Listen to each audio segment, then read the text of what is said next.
It was recently disclosed that Lydia Plath is 6 months along in her pregnancy. Lydia herself had not shared the news with anyone in her family, and Zach Wise had kept it a secret for a very long time. However, everyone was first astonished when the family eventually learned, and then happiness swept throughout the Plath household. Father Barry broke down in tears as Mother Kim and her siblings embraced Lydia and congratulated her. Lydia and Jack joined forces in a special live session today to formally inform everyone of this wonderful news. Lydia uttered the words with a smile and a gleam in her eyes. "We have been waiting for this moment for a long time. This is the greatest blessing of our lives." "Once everything was stable, we wanted to let everyone know," Jack continued. "We are now overjoyed that we are receiving blessings and love from everyone." Social media was also flooded with warm wishes from fans. "Lydia deserves all the happiness in the world," several people wrote. Others remarked, "The Plath family is expanding. How lovely." The entire affair is now viewed as the start of a new chapter in the Plath family's history, one that will bring with it a new life and a new love link. The Plath household's tall windows let in a gentle stream of early sunlight, which left the wooden flooring with warm, golden stripes. No one really knew what was going to happen, but there was a certain calmness in the air that day, a sort of quiet before a storm of emotion. With a gentle glow on her cheeks, Lydia Plath sat on the couch with her hands resting on her expanding belly. She had both anxiety and excitement 6 months into her pregnancy. She and Zach had carefully concealed this secret for months, only discussing it in private chats late at night when the home was quiet and no one else knew. Zach appeared restless as he paced back and forth next to the window. He paused and looked out into the garden, where the leaves of fall rustled in the wind. He whispered to himself, "I still can't believe it. After so much waiting, this is finally happening."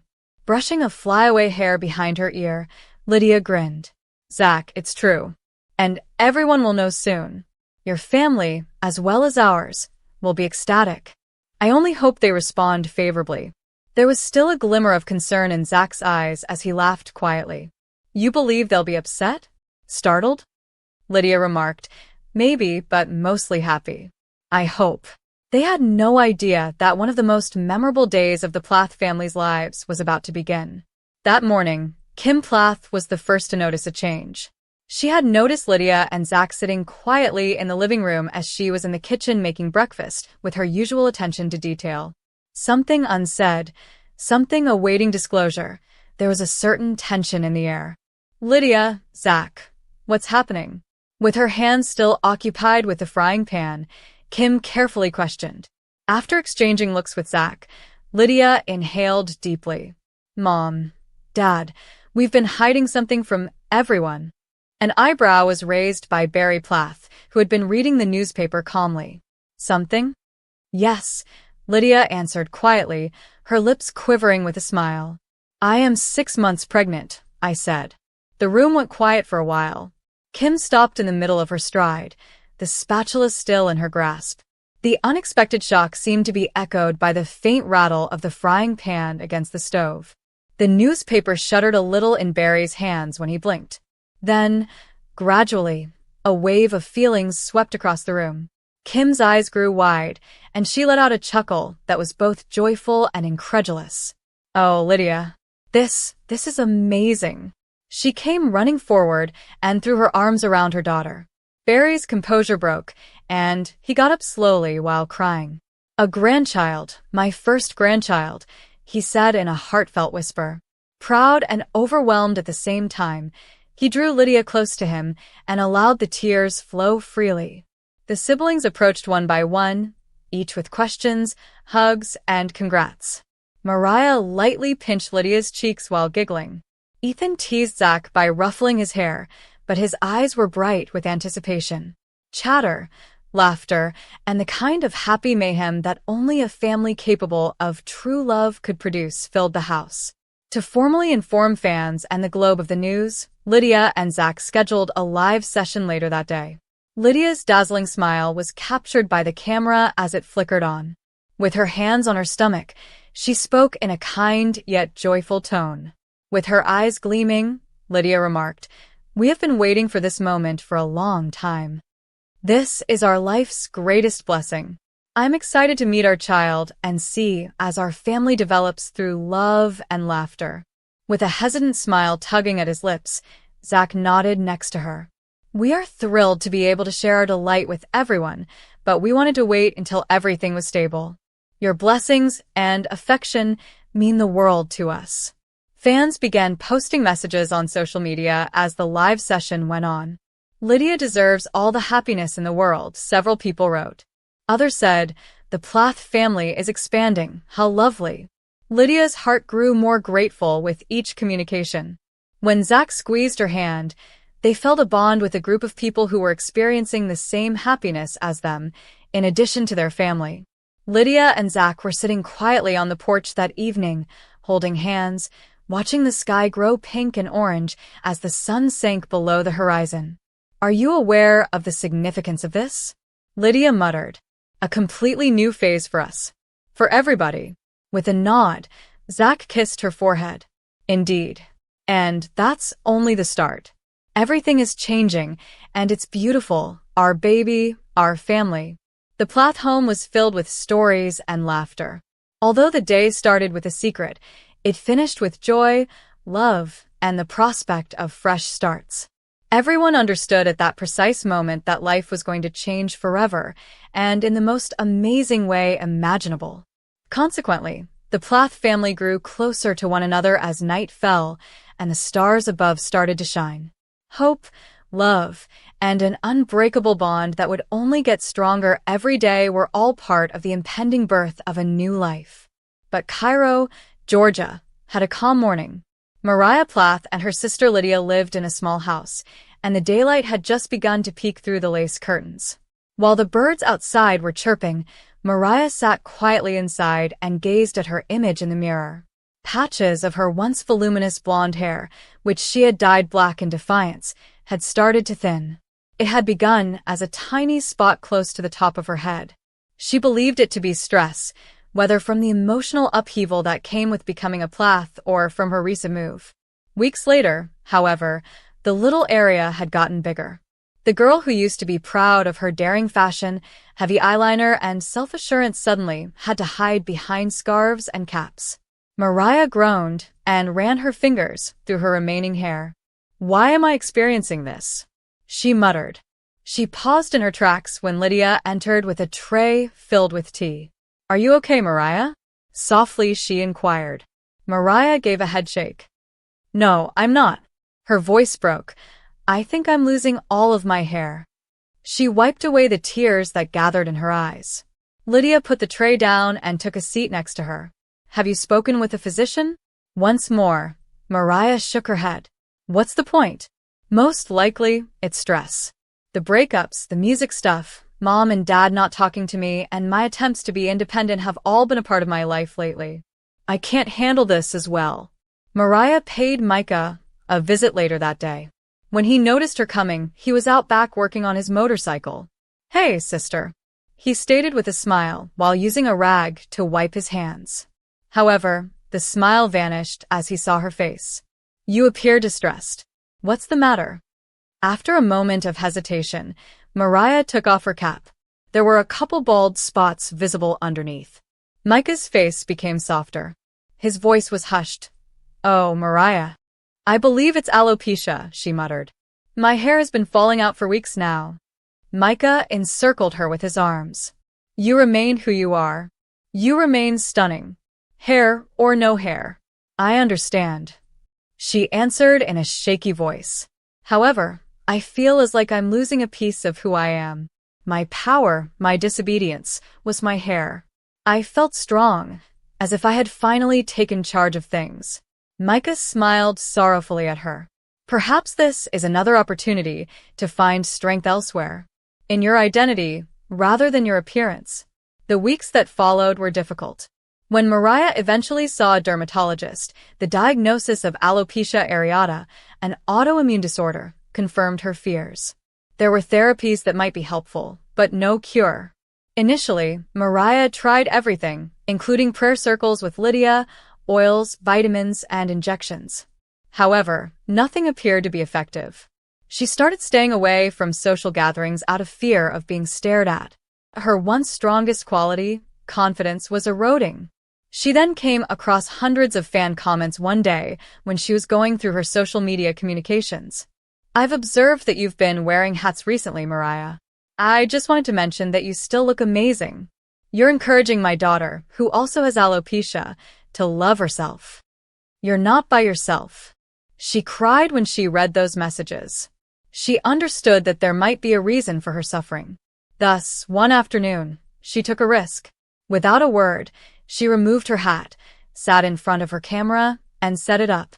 There were noticeable areas of hair loss on her head. She inhaled deeply. Her voice was powerful but wavering as she said, "Hey, everyone. I have been keeping something from you for a long time. I'm alopecia. My hair is falling off.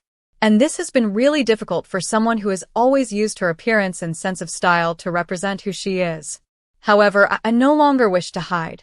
She described the emotional toll, including how she grieved every night, felt less feminine, and doubted her value. She then talked about how she was discovering beauty in things other than appearances. She remarked, "Perhaps God is teaching me that my strength lies in my heart, not in my hair, makeup, or clothes. And this could be my new chapter, just possibly." Weeks later, the episode appeared on Welcome to Plathville. Fans had never seen anything like it from Mariah before. It was unvarnished, emotional, and honest. Micah stood next to her, encouraging her as she bravely shaved off the last of her hair. In the background, Lydia sobbed while muttering prayers for courage. Even Barry and Kim, who later viewed the video, were moved. Kim said, "I didn't realize how strong she's become." Barry gave a nod. "She has always been resilient. She's only now discovering it for herself." A few months later, Mariah performed Bare and Beautiful, a brand new song she wrote about her journey, on stage at a small Nashville club. Under the stage lights, her head gleamed. She had no hat, no wig, and no fear. Just assurance. As she sang, her voice broke with emotion. "I no longer have the crown I formerly wore. However, I discovered the fire that was concealed there. I'm still entire even if the mirror broke. I discovered my inner beauty." The audience exploded in cheers as the song came to a close. With tears sparkling in her eyes, Mariah grinned. She felt liberated for the first time in a long time. Micah approached her from behind as she was packing up her guitar that evening and remarked, "You did it, sis. You used your suffering to gain strength." Mariah grinned. "Yes," she muttered. "Perhaps alopecia brought me something new instead of taking something away." The star sky glistened as she stepped outdoors into the chilly Tennessee night, serving as little reminders that beauty may exist even in change and that light can exist even in loss. But Lydia Plath had always been the quiet one, the quiet girl who preferred to spend her time with her guitar and Bible to interacting with others. Her life consisted of family dinners around the wooden table in Cairo, Georgia, home gardens, and hymns. But when Zach Miller entered her life, everything started to shift. It was like a sudden gust of wind that took her heart far beyond the walls she had always known. It all began at a modest community outreach event in downtown Cairo on a bright spring afternoon. Lydia had volunteered there, helping to distribute meals and playing the guitar for a group of kids. Her voice trembled with emotion as she sang "Amazing Grace," the light softly glowing on her golden hair. Zach became aware of her. At that moment, after his father passed away, Zach, a volunteer fireman and part-time mechanic, moved from Tallahassee to the area. He wasn't really religious. However, something calm, something pure, moved inside him when he heard Lydia sing. Then he came up to her, holding a cup of lemonade uncomfortably. He smiled hesitantly and replied, "Hey, you made that song sound like it was straight out of heaven." Lydia's cheeks became the color of rose petals as she flushed. "Oh, she said quietly, "Thank you. I sing only to bring joy to others." He laughed. "Well, you really brightened my day." And then everything was different. Zach continued to find reasons to see her throughout the course of the following few weeks. When she helped at the outreach center, he would stop by and offer to carry boxes or fix a broken fan just to be close to her. They began to discuss life, family, and dreams in great detail. Zach talked about his father's death, his hardships, and his sense of loss. Lydia listened with all of her heart, reassuring him with kind words. For the first time, Lydia experienced an inexplicable sensation, a pleasure every time his name came on her phone, and a pain in her chest whenever she watched him go. However, their relationship wasn't simple. The Plath family, who were well known for their conventional way of life and rigid views, did not take new relationships lightly, particularly when they involved someone who was not from their social circle. Lydia understood she needed to exercise caution. She didn't want to keep the truth from her parents or let them down. She plucked up the guts to talk to her mother, Kim, one evening while she was sitting on the front porch. "Mom," Lydia began softly, "I've been hanging out with this guy. His name is Zach." Kim's face went blank. We've always urged Lydia to concentrate on her faith at this time. You can be drawn in many different directions by the world. Lydia whispered, "I know, Mom, but he's different. My faith is respected by him. He pays attention. He is concerned." Kim sighed, caught between her fear of losing her to the outer world and her love for her daughter. "Just swear to me that you will protect your heart." Lydia nodded, but she had already lost her heart. Meanwhile, Zach was battling his own anxieties. He was concerned that he would never be accepted because he knew Lydia came from a highly traditional household. However, the more he got to know her, the more he understood that he couldn't simply leave. They met at the old wooden bridge outside of town one evening. The aroma of honeysuckle filled the air, and fireflies flickered around them. Zach stood there, heart racing, as though the entire world had stopped for them. Lydia was wearing a plain white dress. With a shaky voice, he said, "I know we come from different worlds, Lydia. I'm not flawless, and I don't know everything. However, I feel as though I belong while I'm with you. You restore my faith in God, love, and second chances." Lydia's eyes were filled with tears. "I've prayed for you every night, Zach," she said in a whisper as she clasped his hand. "Additionally, I believe that you might be a part of God's plan for me." That was when they shared their first kiss, tender, unsure, and full of unspoken vows. Neither Lydia nor Zach would ever forget that moment.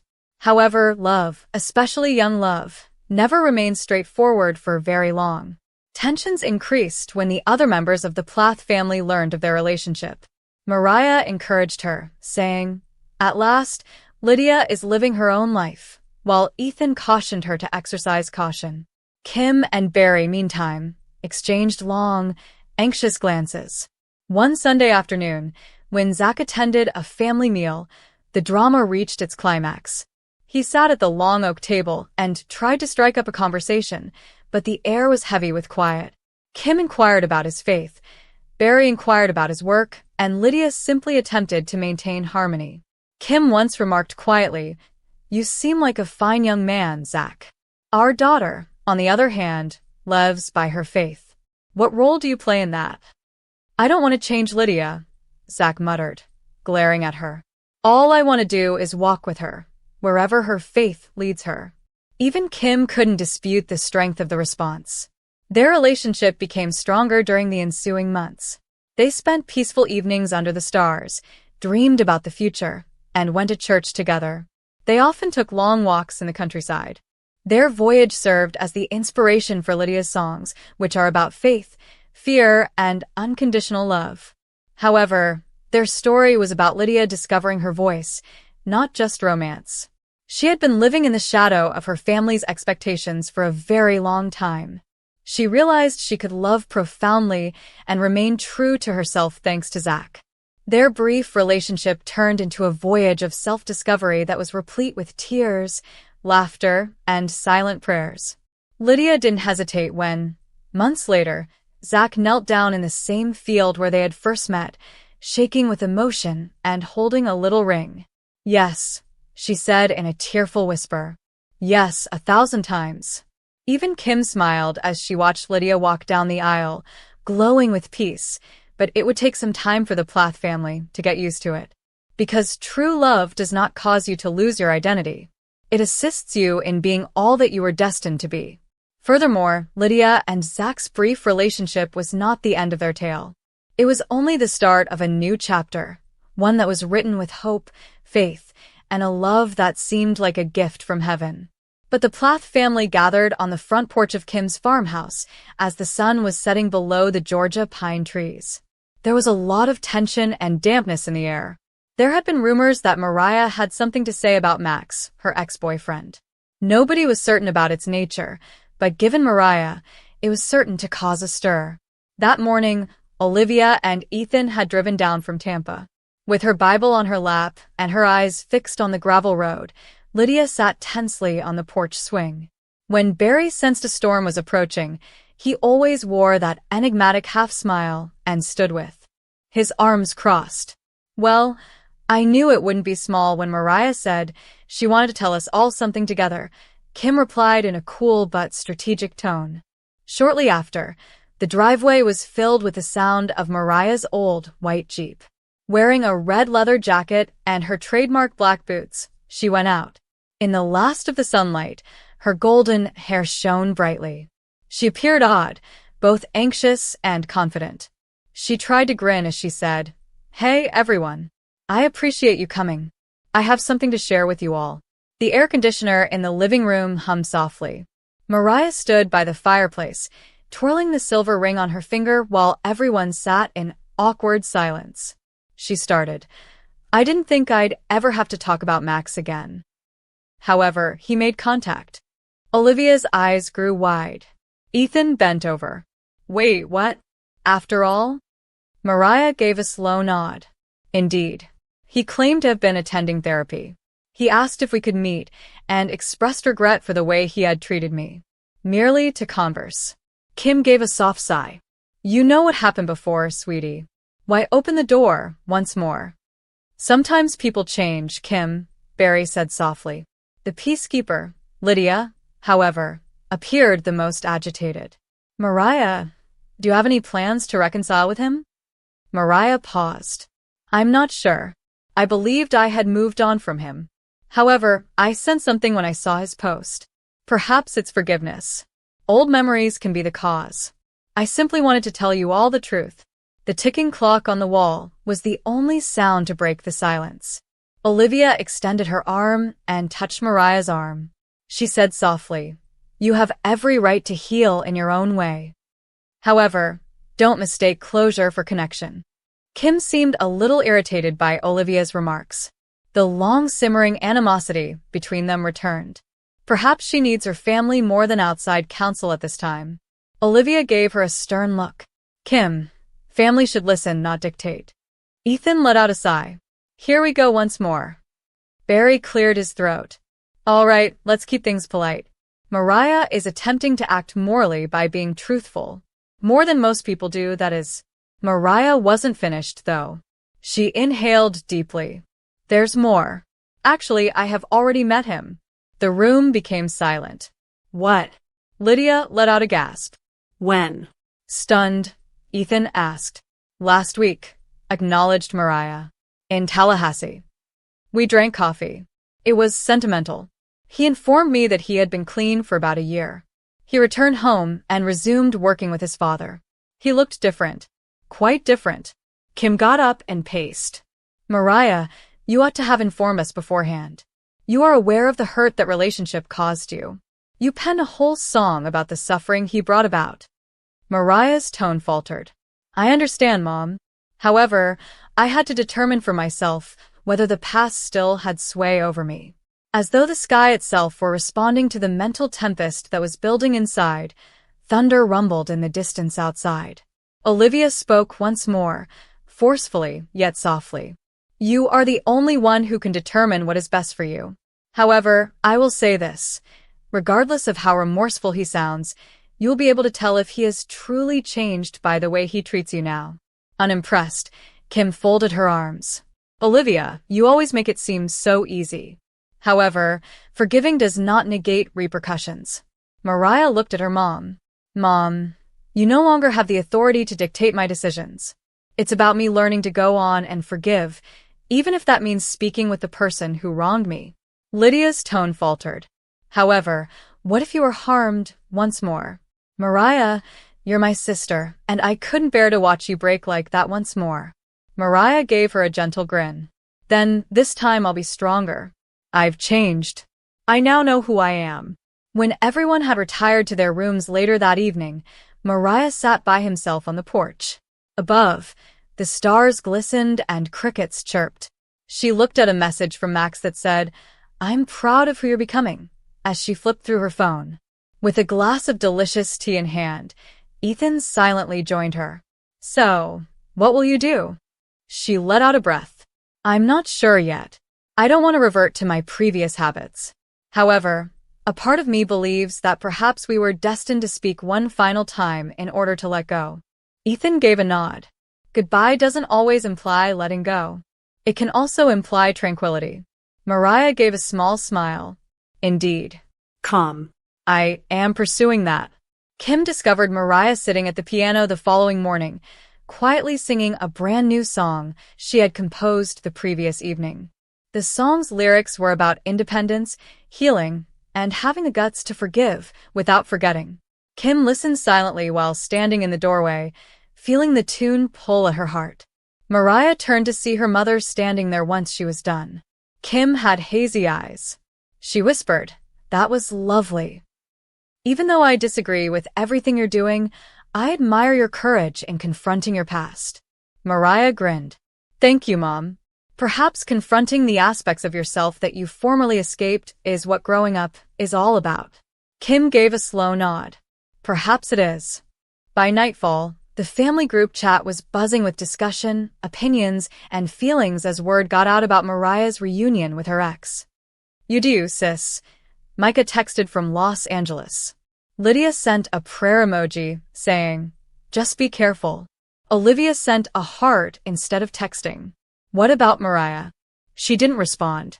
She simply set her phone down, went back outdoors to the sky, and said to herself, "I've changed from that broken girl." Mariah's new song, a melancholic yet uplifting tune about finding one's power again after heartbreak, played in the background as the camera of life looked out over the porch, the trees, and the golden fields of Plathville. Because nothing in Plathville remains secret for long. Furthermore, no past, no matter how unpleasant, is kept hidden for very long. Hi everyone, welcome to my channel. My name is Mina, and I hope you're having a great day. Remember to subscribe to the channel if you enjoy the video.